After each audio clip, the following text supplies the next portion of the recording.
What are things that you can hire out in order to buy back your time so you only focus your energy on efforts on things that move the needle and help the business grow?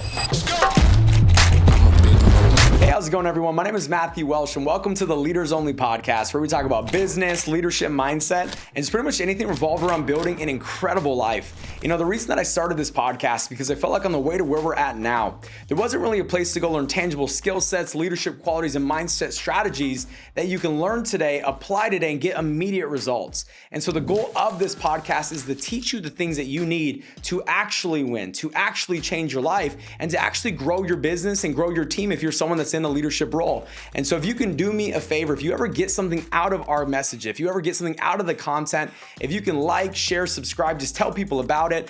We put out all this information for free. And so all we ask is that you share it with a friend if you get something out of it. So with that being said, thank you guys so much, and let's tune in. Let's go. I'm a big mood.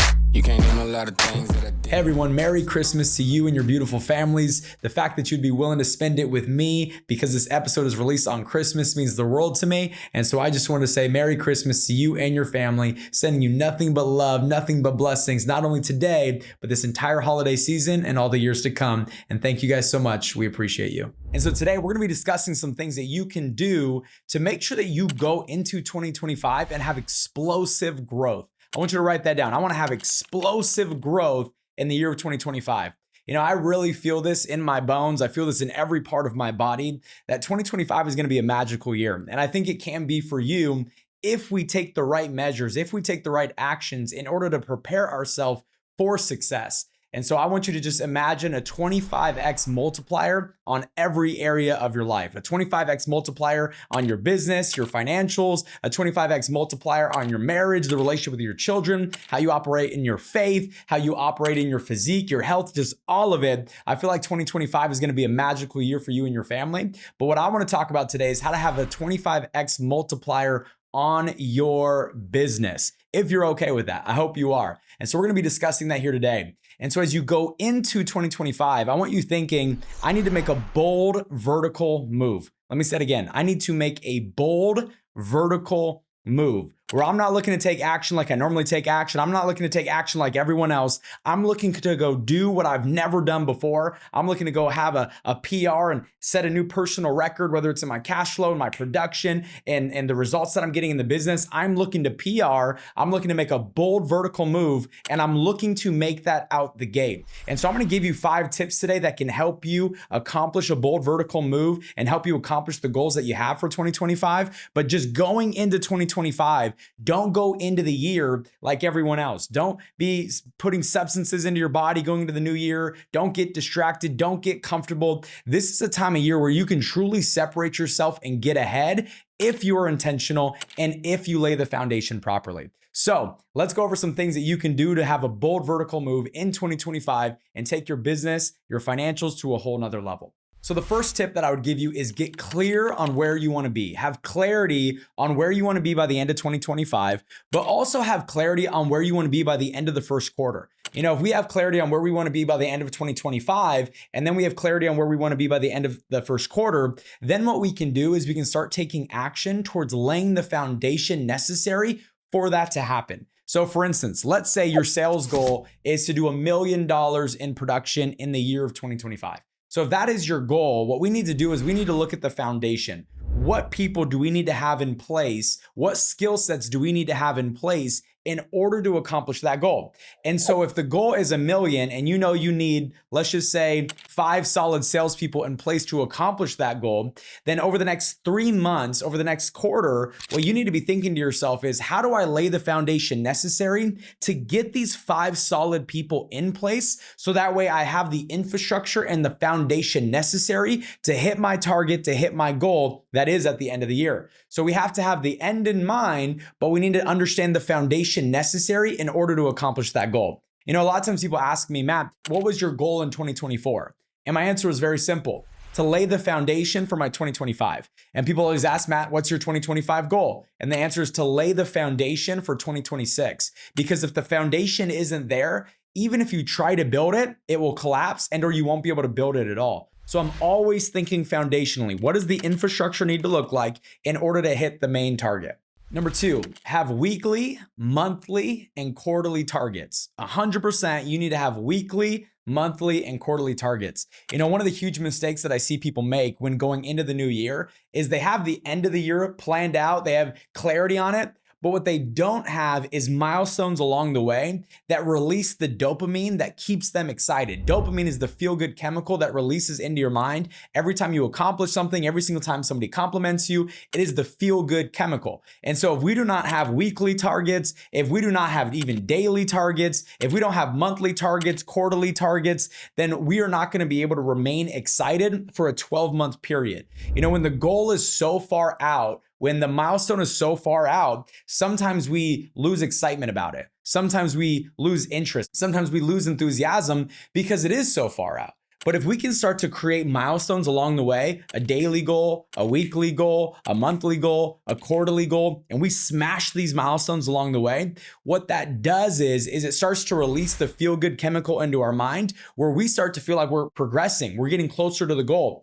And the reason that's important is because progress equals happiness and happiness equals progress. If you want to execute at an extremely high level, then you have to be happy about what you're executing towards, and you have to be happy and confident with yourself. If you're not happy and confident with yourself, you're not going to execute with the same level of enthusiasm. You're not going to execute with the same level of intentionality. You're not going to enjoy yourself along the way. So if we create these targets and we smash these targets, what it's going to do, it's going to build not only a higher level of excitement in you, but it's also going to change the relationship with yourself when it comes to believing that you can hit the big goal. Because if you can hit the small goal, and then you can hit the small goal again, and then you can hit the small goal again, and then again, and then again, now you start to build this confidence and this reputation with yourself where you trust you and your ability to hit the big goal. And if you genuinely feel in your heart that you can hit that big goal, your mind will go to work to filter in everything that's necessary in order for you to hit it. But if you don't genuinely believe in your heart that you can hit the goal, your mind is going to filter in distractions and excuses because you don't even believe it. So just remember, you don't need everyone else to believe in you for you to hit a goal, but you have to believe in you. You don't need everyone else to believe in you. You don't need me to believe in you, even though I do. You don't need your mom or your dad or your brother or your sister or your family. You don't need your sidelines, your team. You don't need any of these people to believe in you. As long as you believe in you, you can hit that big goal and you can hit that target. So get little wins along the way, daily goals, weekly goals, monthly goals, quarterly goals, and then boom, watch the confidence you have when you start to hunt down your annual goal. Third thing that I want you thinking about going into the new year, what relationships do I need to add and what relationships do I need to subtract? Let me say it again. What relationships do I need to add? What mentors, what coaches, what leadership, what relationships do I need to add? And then what relationships do I need to subtract? What relationships do I need to get rid of? What relationships do I need to eliminate out of my circle, out of the group of people that I'm constantly seeing all the time? We've all heard this before, but your income will be a direct reflection of the top 5 people you surround yourself with.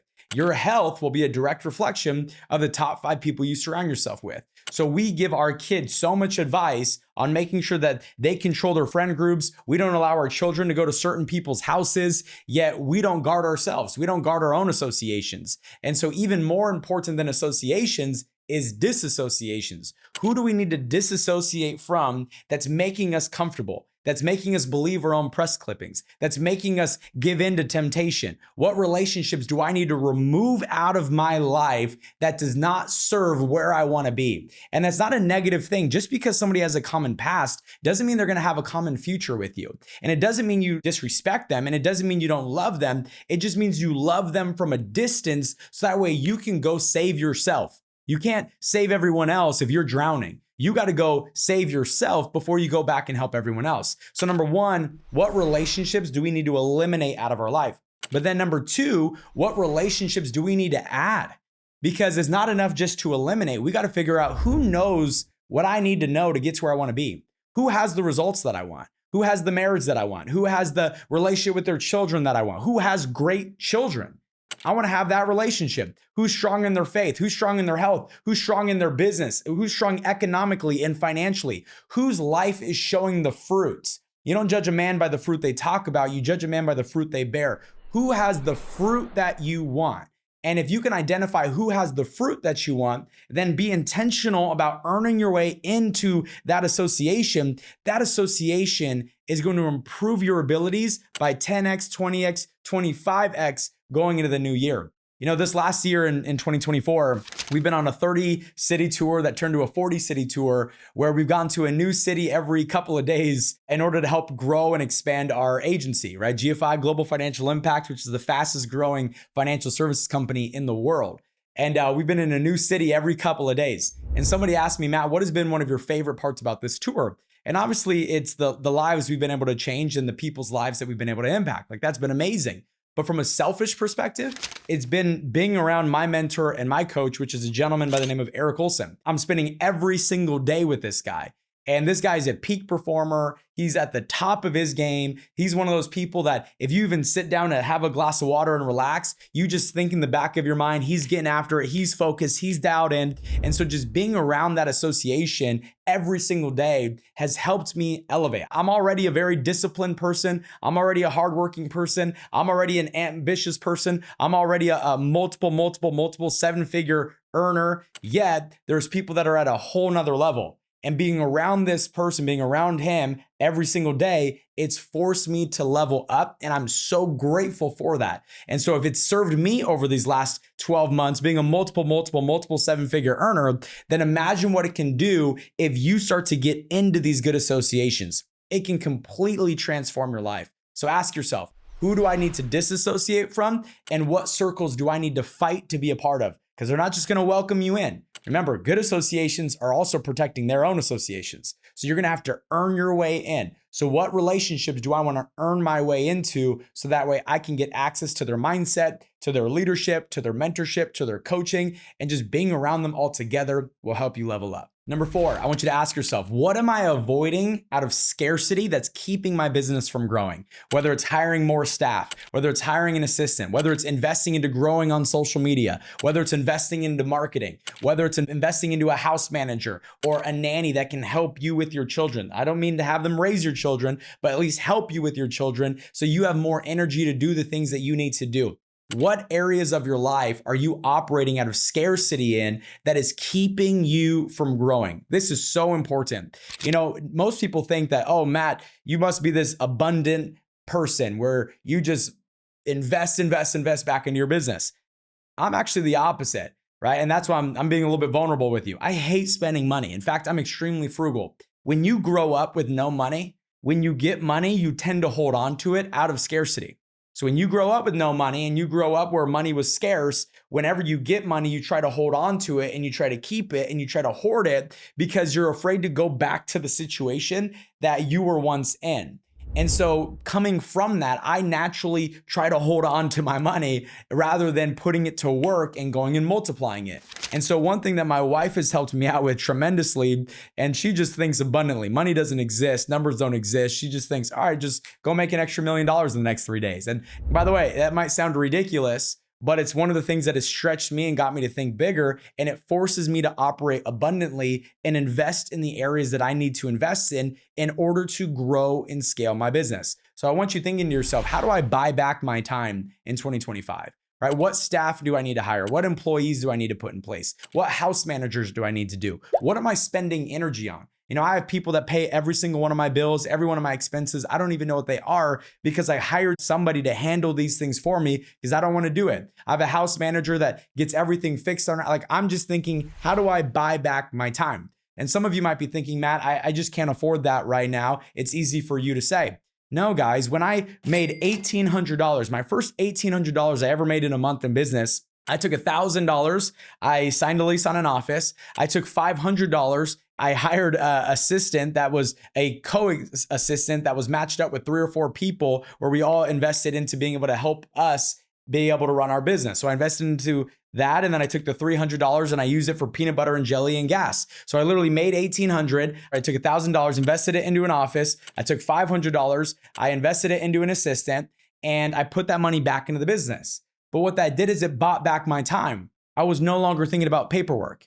I was no longer thinking about things that I shouldn't be thinking about. I was able to focus on what I do best, which was recruiting, selling, and scaling my business. And so I want you to ask yourself, What are all the things that you spend money on, or spend time on, I should say? What are all the things that you spend time on that doesn't actually move the needle of your business?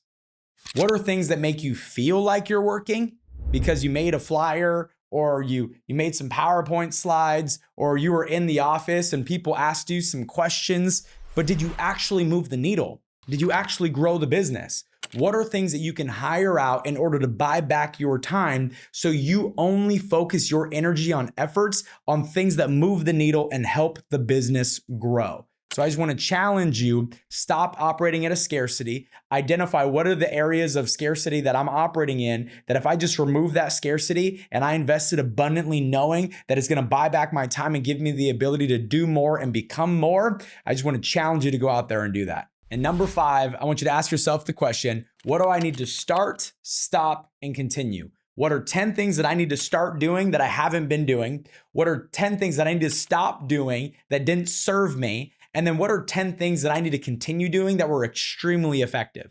I was meeting with somebody the other day and they made their first $25,000 in a month, give or take a couple of dollars. And I looked at them and I said, okay, this is what I want you to do. I want you to audit the last 30 days. So you made about $25,000. I want you to audit the last 30 days. What are the actions that you took that led to that $25,000? What are the actions that you took that didn't lead to anything? I want you to remove the actions that didn't lead to anything. And I want you to double down on the actions that actually led to profits, right? So it was like, what do I need to continue doing that worked? What do I need to stop doing that didn't work? And then I can start to throw on some start doing. What are some things that I need to start doing or I can start doing that would make my business more effective, that would make me more effective, that would make me more skillful, right? And I want you thinking about those things. What skills do I need to have? If I'm looking at what do I need to start doing, maybe I need to start investing in my skills. What do I need to stop doing? Maybe I need to stop only working until 5 if I call myself an entrepreneur. Right? Entrepreneur means 24/7, 365 days. It's the most competitive sport in the world. Soccer, 90 minutes. Most games, 60 minutes. Business, 24/7, 365. So what do I need to start doing? Maybe it's I need to start working more. What do I need to stop doing? Maybe I need to stop hanging around certain associations or taking the day off or getting off at 5. What do I need to stop doing? Maybe I need to stop putting foods and substances into my body that affect my energy so I'm not performing at a high level. I'm not sure what it is. And then what do I need to continue doing? What are the areas that I'm just crushing it at right now? What is extremely effective? What is working with perfection right now? And obviously perfection doesn't exist, but we want to strive for excellence and strive for it. What is working that maybe we can just make it a little bit better, right? It's already working. Now let's just try to make it a little bit better. If we can audit the last 365 days going into the new year, then going into the new year, we can have kind of a direction of where we're going to be focusing our energy, where we're going to be investing our time, and where we're going to be investing our money.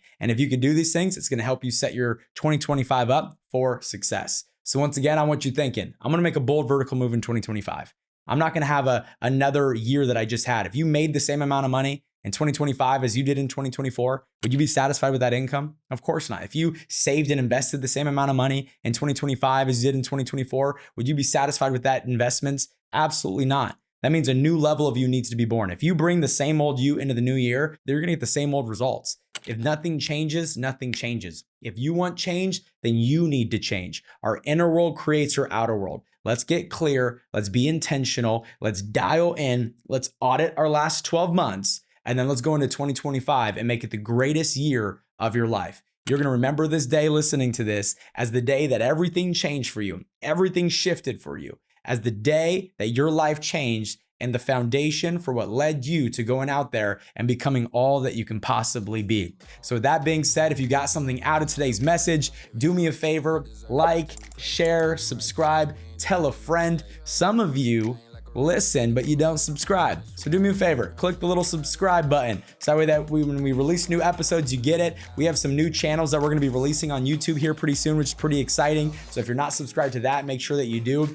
But once again, if you got something out of today, go tell a friend and we would appreciate that. See you guys next week on the Leaders Only Podcast. Let's get it. Let's get it. Let's get it. Let's get it.